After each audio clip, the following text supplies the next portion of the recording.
Hey everyone, welcome back to Evil Shadow. Before we start tonight's story, I'd love to know, where are you listening from? Drop a comment below, and if you're enjoying the stories, make sure to like and subscribe. Now, let's get comfy and dive into the darkness. Late night walks have always been my solace. There's something hauntingly serene about the stillness, as if the world itself is holding its breath, waiting. I've been a welder for over 40 years, and after long days in the shop, those walks are my escape. I live alone on a sprawling farm, just me and my loyal dog Max. The house is far too large for one person, but I couldn't bring myself to downsize after losing my wife, Clara. She passed away years ago, cancer taking her before her time. And ever since, it's been just me and Max. The kids moved out long before, carving their own paths in the world. This house, once filled with laughter, now echoes with an unsettling quiet. One evening, after a grueling day, I decided to take my usual loop around the property. The air was crisp, and Max trotted alongside me, his tail wagging in the dim light of the moon. Sometimes, I swear he senses things I can't. As I rounded the path back toward the house, something unusual caught my eye. My gaze drifted to the second-story window, the one overlooking the bedroom Clara and I used to share. For a fleeting moment, I saw it, a shadow, a movement, something that shouldn't have been there. I froze, my breath hitching as a cold wave washed over me. The room had been untouched for years. The thought of someone, something, inside sent a jolt of anger and unease coursing through me. Without hesitation, I sprinted into the house, Max barking anxiously at my heels. My heart pounded as I climbed the stairs and pushed the door open. The room was just as I'd left it, draped in a layer of dust and sadness. Yet, the air felt different, charged, heavy, like it was holding a secret it refused to share. I checked every corner, every shadow. Nothing. Foolish, I thought, shaking my head. Just my mind playing tricks. But as I stood there in the doorway, staring into the stillness, an unsettling feeling rooted itself deep in my chest. I wasn't alone. The next night, Max's low growl pulled me from a restless sleep. He was on alert, his ears perked, his eyes locked on the ceiling. I strained my ears, and there was a faint creaking sound from upstairs.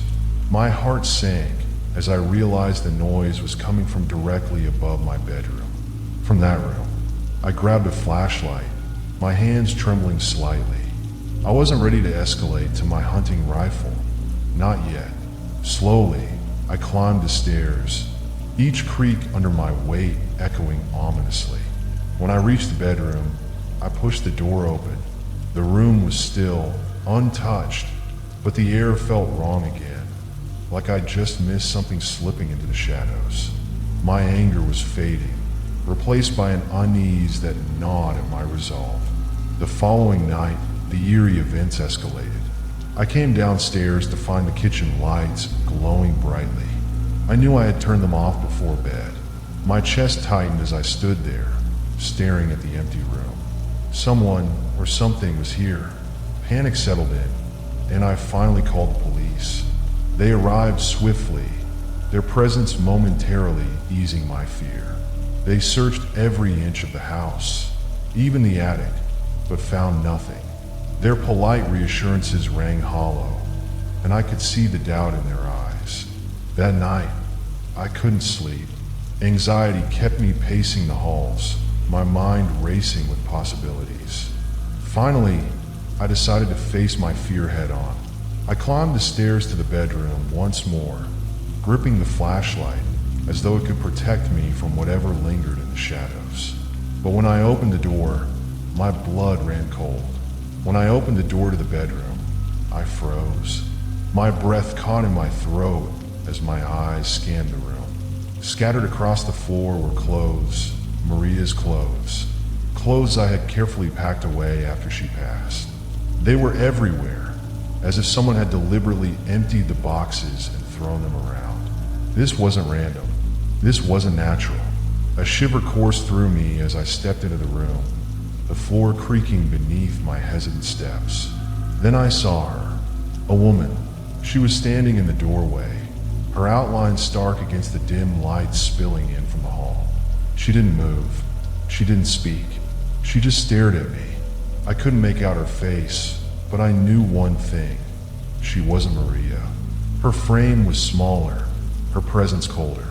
Whoever she was, she didn't belong here. An overwhelming fear surged through me, but it was quickly swallowed by a primal anger. Without thinking, I charged at her. She turned, her movements unnervingly swift, and bolted down the stairs. I chased her as fast as I could, Max barking furiously behind me. By the time I reached the front door, she was gone, swallowed by the night. I searched the property with Max, hoping to find even the faintest trace of her, but there was nothing.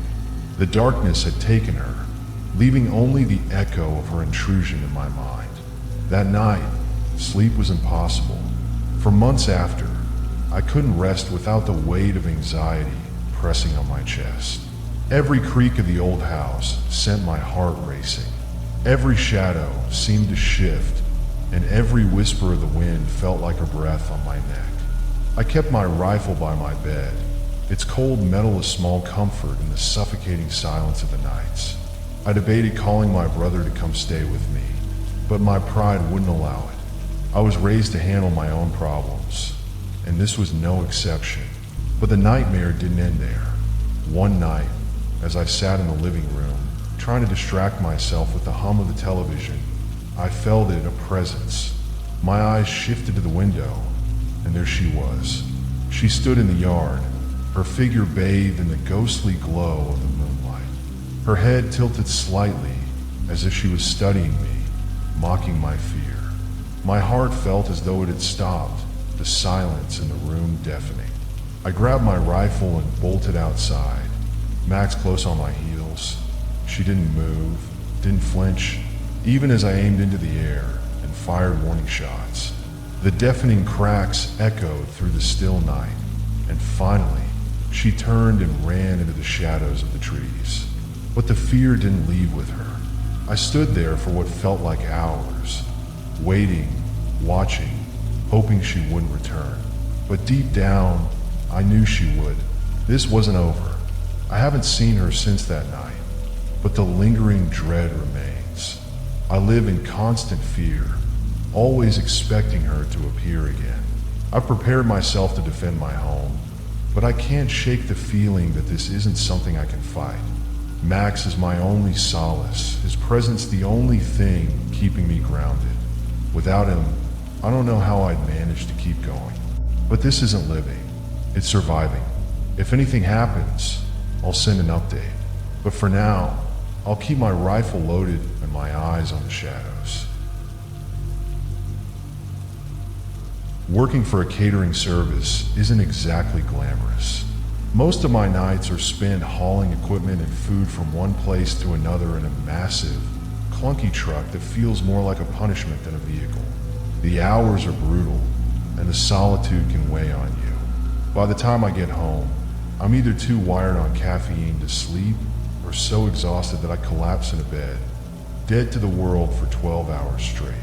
One particular night, I was driving back home around 2 a.m. after a long, grueling shift. For once, I wasn't behind the wheel of the company truck, but my own car, which felt like a luxury in comparison. The cool night air rushed through my open window, but it did little to stave off the fatigue creeping over me. Yet, the caffeine coursing through my veins kept me alert, jittery even. That's when I felt the gnawing hunger. I hadn't eaten in hours, and the thought of food suddenly consumed me. There's a McDonald's about 10 minutes from my house, a familiar beacon on nights like this. It's open 24/7, and I often found myself there for a late night snack. Not that I'm a fast food junkie or anything, but sometimes a handful of fries is the only thing that hits the spot. When I pulled into the drive-thru, it was surprisingly busy for such an ungodly hour on a Tuesday. A few cars idled ahead of me, their brake lights glowing ominously in the darkness. I leaned back, tapping my fingers on the steering wheel, my impatience growing. That's when I noticed it. In the far corner of the parking lot, tucked away in the shadows, was an old, beat-up Volkswagen. Its windows were heavily tinted, so dark that even the faint glow of the parking lot lights couldn't penetrate them. The car just sat there, silent and still, like it was watching. At first, I thought it might belong to someone eating in their car. I've done that myself plenty of times, but something about it felt off. This McDonald's wasn't allowing dine-in orders at this hour, and the employee parking was on the opposite side of the lot. So why was it here? The longer I stared, the more uneasy I felt. The car didn't move. No one got in or out. It just existed there, like a dark presence lurking at the edge of my vision. Shaking the feeling off, I inched forward in the line, finally grabbing my food and pulling away. But the unease lingered. I didn't want to go straight home, not yet. My house felt too quiet, too empty. I needed a distraction, a place to clear my head and enjoy my food. That's when the idea hit me. The nature preserve. It was a sprawling area just down the street from my house, nestled on a mountain and surrounded by thick, towering trees. It was beautiful during the day, the kind of place people went to hike or have picnics. At night, though, it was a different story. The darkness swallowed the trails, and the trees seemed to close in, their twisted branches resembling skeletal hands reaching for the stars. Despite the unsettling atmosphere, I decided it was perfect. Quiet, isolated, and far from the prying eyes of anyone who might ruin my late-night moment of peace. Or so I thought. The nature preserve was essentially a massive forest with trails winding through it and a scenic lookout point at the peak. From there, you could see the entire city spread out below, a breathtaking view during the day. At night, however, the place transformed into something entirely different. The darkness turned the forest into a maze of shadows, the trees looming like silent sentinels. The road that looped around the preserve's perimeter was still accessible, even after the main gates closed. It was a shortcut to the lookout point without needing to trek through the woods. Back in high school, my friends and I used to come here all the time to hang out, talk, and smoke. It was our go-to spot whenever we wanted to escape the noise of everyday life. I hadn't been there in years, buried under the weight of work and responsibilities. That night, I figured the preserve would be the perfect place for some quiet nostalgia. When I pulled into the gravel parking area, a rough patch of ground that barely qualified as a lot, it was completely empty. I turned off the engine, letting the silence of the night settle around me. That's when I saw it. Headlights. A car was pulling into the lot behind me. My stomach tightened. At 2 a.m., this kind of coincidence felt too strange. Then my heart nearly stopped. It was the same beat-up Volkswagen from the McDonald's parking lot. I was certain of it. The tinted windows, the dull paint. It was unmistakable. I stared at the car as it parked a little ways away, its engine going silent. For a moment, nothing happened. The unease that had been simmering since McDonald's boiled over. What were the odds? Had they followed me? My window was still rolled down, and the night air felt colder than it had a moment ago. I strained to hear any noise, music, voices, anything. But the car was eerily quiet. I told myself it was just a coincidence.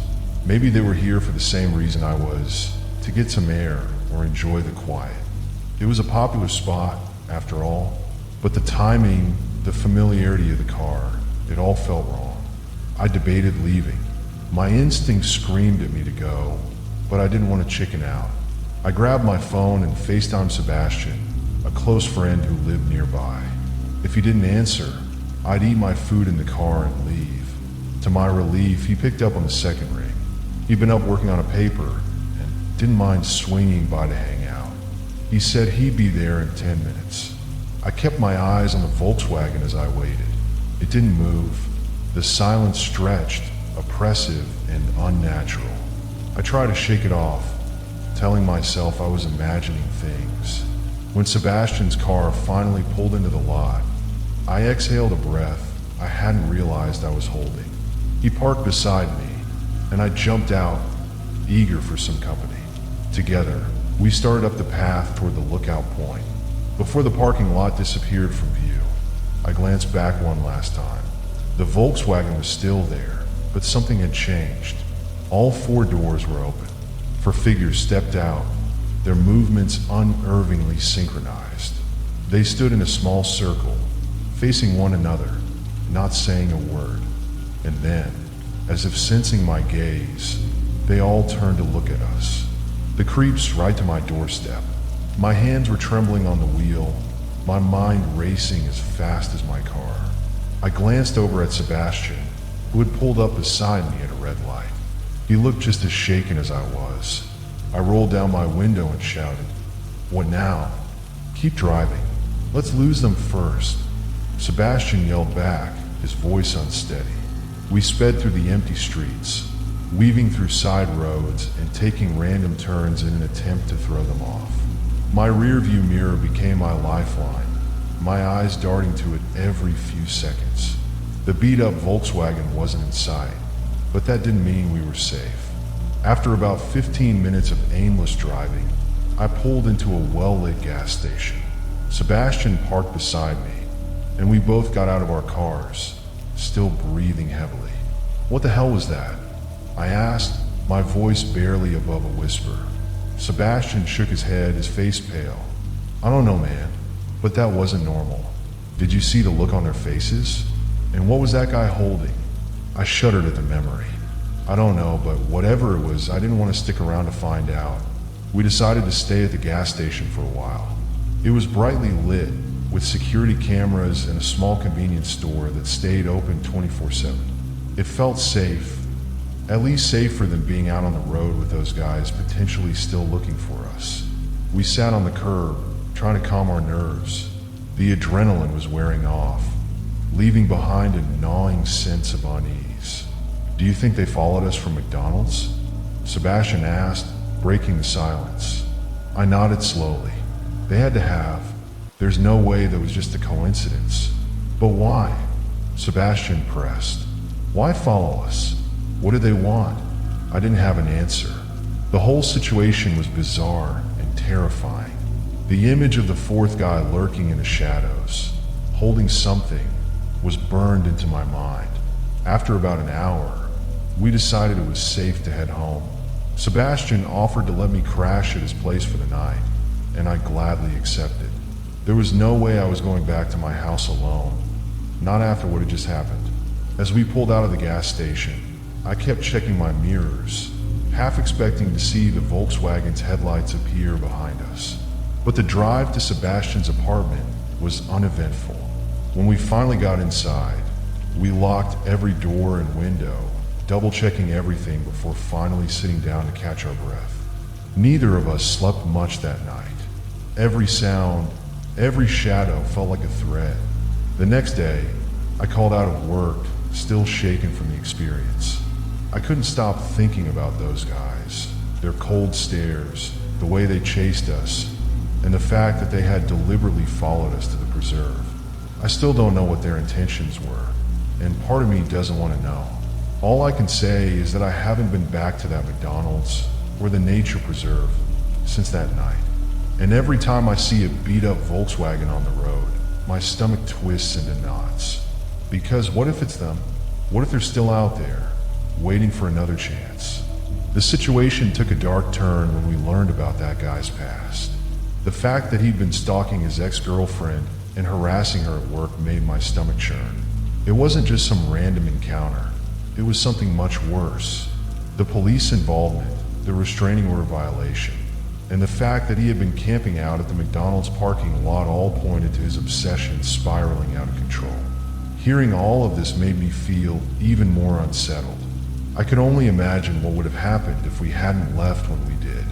The thought of that guy following us, showing up at the preserve, with who knows what in his hands, made my skin crawl.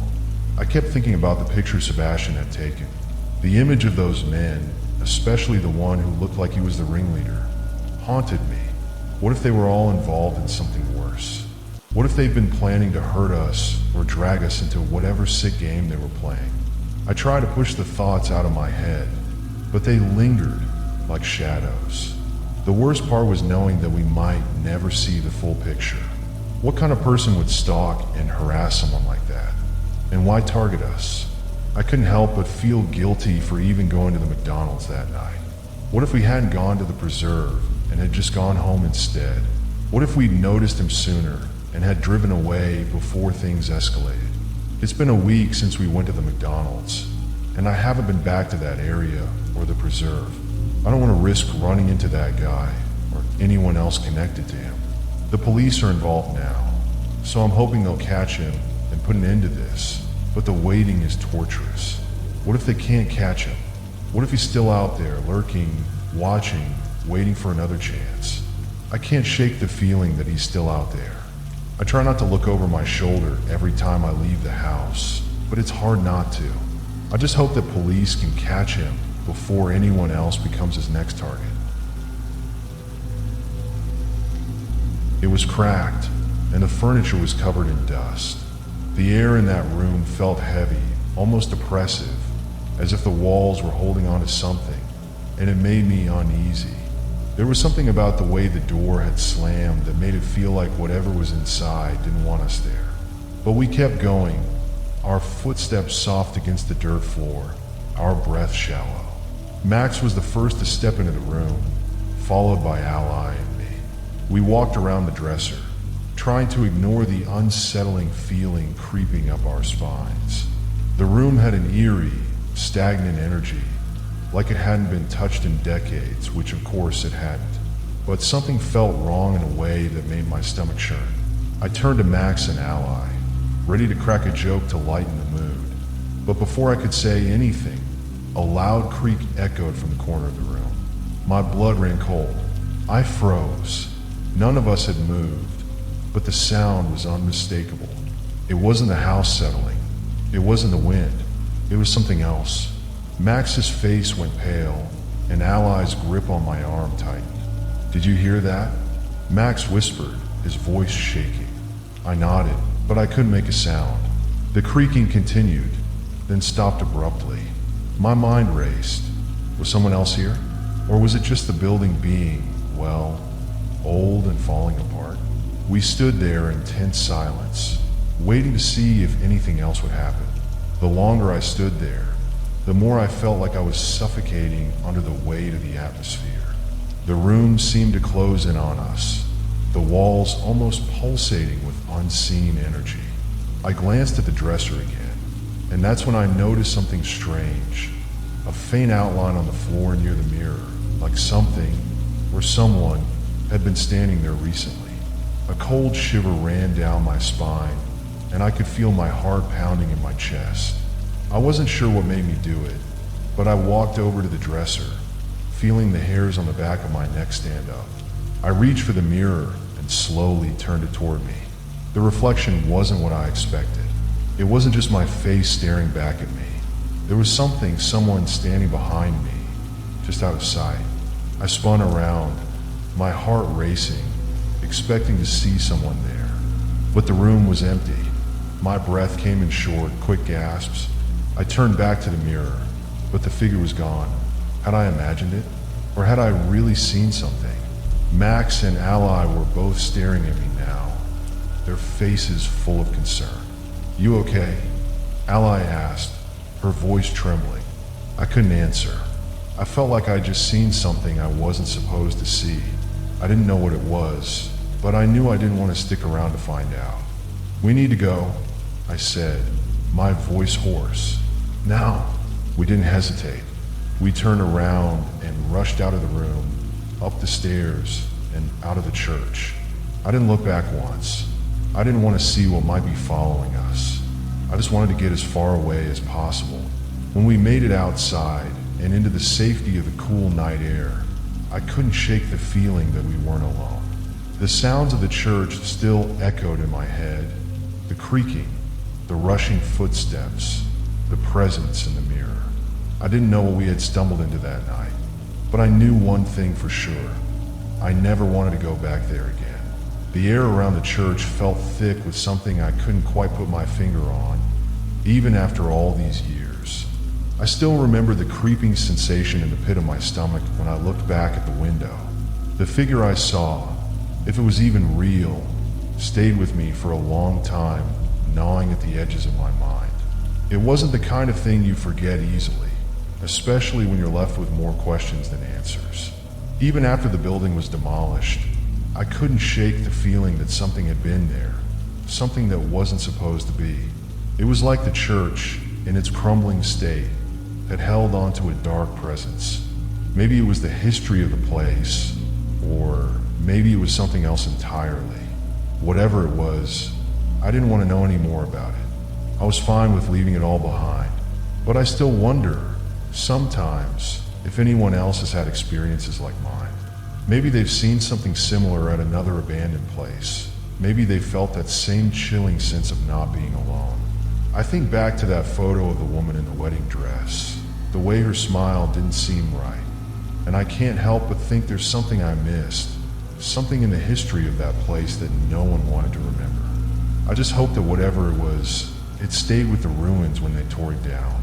But deep down, I know that places like that rarely stay empty for long.